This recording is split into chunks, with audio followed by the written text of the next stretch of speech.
Arjun compounder के नाम से पहचान बनाने वाले ग्राम लहरौद निवासी अर्जुन सिंह लाउत्रे विगत 50 वर्षों से प्रतिदिन तालाब के स्नान घाट की साफ सफाई करते आ रहे हैं।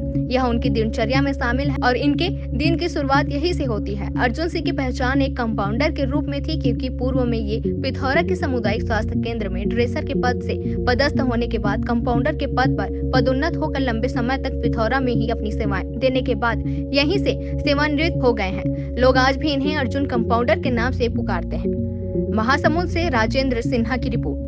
क्या नाम है भैया आपके? मोहन अर्जुन सिंह, अर्जुन सिंह कहाँ के रहने वाला हो? लहरौद आत्मा झालूराम लावत्रे, अच्छा स्वर्गीय झालूराम लावत्रे। अच्छा, और क्या काम करते हो एकरा? मैं जी, साफ सफाई करता हूँ का चीज के साफ सफाई करते हो? देवस्थान की। देव स्थान के कि पचरी के? पचरी के भी पचरी का भी भगवान भोलेनाथ के भी करता हूँ। अच्छा, कब से करत हो? हमारा तो वो बहुत 40-50 साल हो गए अच्छा, सेवा करत। सेवा करत। हाँ, हाँ हाँ, भी साफ सफाई तो एकरा गंदगी वगैरह ला ग्राम पंचायत वाला मन नहीं कराए का सफाई? नहीं कराए। नहीं कराए, तेकर से आप मन करत हो? कहाँ अच्छा करवाते हैं? नहीं करवाते, नहीं करवानी। अच्छा, जमीन के साफ सफाई चला। हाँ हाँ।